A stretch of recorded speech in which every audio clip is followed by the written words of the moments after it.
Hey friends, I realized I owe you all a post-op update.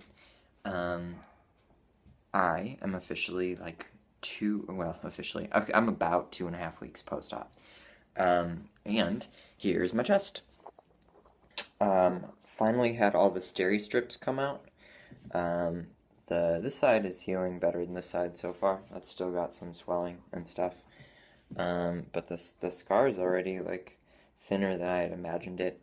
I don't know why I thought it was gonna be like this thick gash. I guess I just have to not stretch it. Um, it's not cute yet, but it's much more healed than it was. It's really nice to have all the tape off. I think that like there was like dried blood under there that was old, but it was like giving me anxiety to see it. So, but yeah, that's my chest. I feel very strange being shirtless for the internet, but so it goes. Um, uh, yeah, I mean I want to talk about that later. First, I'll say Dr. Fisher and her staff were amazing. I was really, really nervous going into surgery, and was feeling like woke up that morning and was like, holy shit, what am I doing? This is really crazy. I don't want to have surgery. Uh, how do I get out of this? And then realized like I had to keep reminding myself I didn't want to get out of it. But I got there and was making nervous jokes, and my nervous jokes are my worst jokes usually. Not that my not nervous ones are good. And her staff was very kind and laughed along with me. Anesthesiologist was very sweet. We were laughing about retainers because she had asked if I had had any metal in my mouth. They do totally put a tube in your mouth. I had heard that was a thing and didn't want to think about it, but they do it. It's real. And I don't. I woke up with a sore throat, but I didn't actually remember them. She was like, "You won't remember me pulling it out," and I was like, "Okay." And didn't believe her at all, but totally don't remember her pulling it out at all. And Dr. Fisher came in and marked me up, and that was very strange. Just because it was kind of like, oh, here's, I feel fine being really shirtless in front of you because I know that in 2 hours it's never going to be like this again. And when she was marking me up, she goes, "Wow, you have beautiful pecs." And I don't tell you that because I'm vain, although I am. Just that in that moment, I don't, I know she couldn't have possibly known this, but I talked to y'all about how my cold was making me feel really weak and how I hadn't been to the gym in a little bit, and I felt like I was losing muscle mass, um, and like I wasn't eating super good because I was nervous, and I eat apparently a lot of pizza when I'm nervous, and so I was just feeling like not great about my body, and I've been really stressed out, and just to hear her say that sort of reminded me and validated like how hard I had been working like mentally and physically to get there and that I really was ready. And I smiled so big, and I think that she could tell that that was really nice to hear. And just everything after. She said I was healing really great when I came in the next day, and she was like, talking about it again. She was like, "Oh, you might think that's a hematoma, but that's just his big pecs, and they're not even that big, you guys. They're not that big." But it was really nice to hear. Nothing like a compliment. Um, but so the surgery itself, whatever. I woke up. The first couple days, I was on painkillers, and they really make my stomach feel gurgly. I want to really highly recommend sparkling water.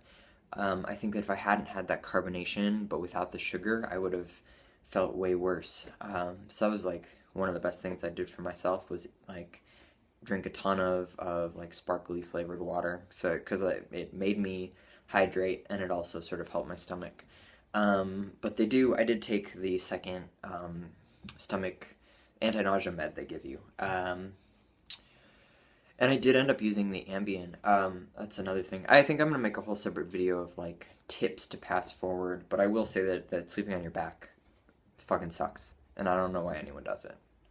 I feel so stiff and sore everywhere.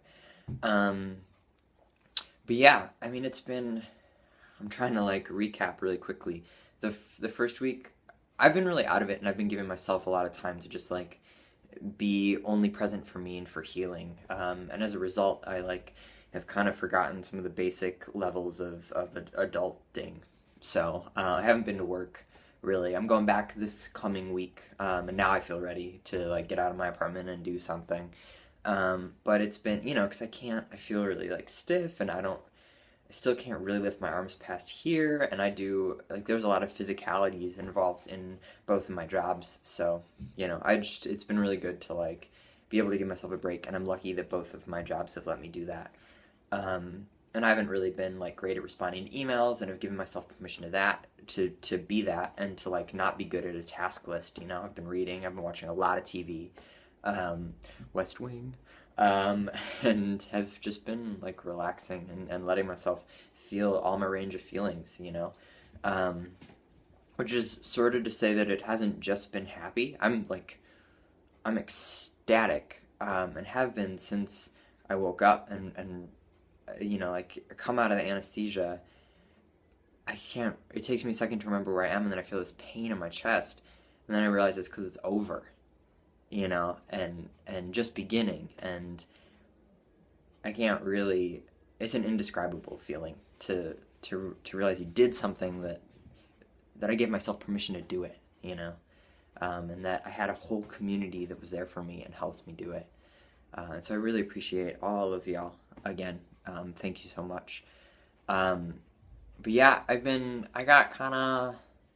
started getting kind of restless and down on myself when I was still in Baltimore. I was with my mom and my partner, who were both amazing assets, and I like really couldn't have done it without either of them. They complement each other really well, and what they were good for, not good for, but like, I needed them both for separate reasons, and I was really, really lucky to have them both there. Um, but just it's really hard for me to ask for help, and stuff like I couldn't open a heavy hotel door. I couldn't. It was hard for me to soap my hands, like to put my hands together right here. Really hurt. I couldn't lift shit, and it's hard, and so you sort of feel down on yourself, and you're like, oh, can you please open this jar for me, or can you please reach that plate, or like, just dumb stuff, or like, can you please help me bathe? Ooh, but you do it. So that's a hard feeling to deal with. And then also the like a week after the surgery, I got my drains out, and that was a little freaky. The drains itself didn't bother me as much as I thought they would, because I like totally forgot that it was going to be super bandaged up, and so I wouldn't be able to see where they were actually in my body, and that's the freaky part to me. So it's the actual like, the drains hanging there and the tubes, like that's weird, and it made me feel very much like a science experiment when we like went out and walked around in Baltimore. But they didn't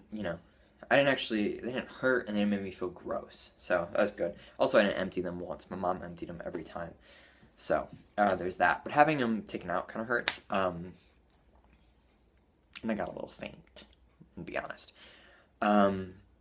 But yeah, then I was in a lot of pain again, and that made me feel crazy, or not crazy. That made me feel strange because I didn't expect. I wasn't really ready for recovery to be like an up and then down and then up and then down, but like, duh, of course it is. It's not like every day I feel miraculously better than the day before. Some days I wake up and I'm like, holy shit, I'm sore and I'm itchy. And then like a couple hours later I feel great, and then a couple hours later I don't feel great again. So, I'm just working with it and trying to roll with it. But I got to take a shower the day after. That was the point I was getting to. And it was the first time I unwrapped everything and saw it, and it was really, it was exciting, but it was in that moment more scary. I was kind of scared and like grossed out by what it looked like, and it wasn't that I was expecting to like unwrap perfection, but I don't think that I was ready to see my body looking so injured.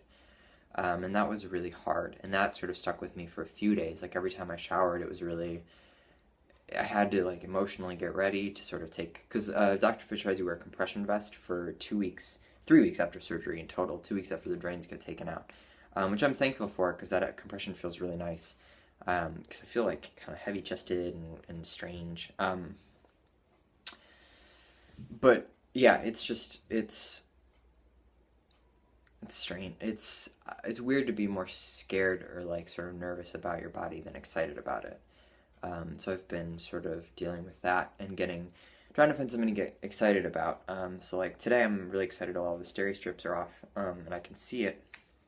And that means soon when it looks totally healed, I can start doing like some scar treatment stuff.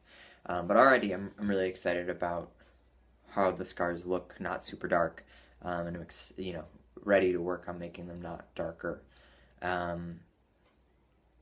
So man, that feels like it was a really disjointed summary of everything that happened. But I don't want to take any more time than I have. I think I'm going to make another video specifically for things I've learned about post-op, but I just wanted to check in with y'all, let you know that I'm doing alright, and that taking the time off for me to not be super responsible, but to be there for just me, has been really great, and I think is helping me recover stronger than I would.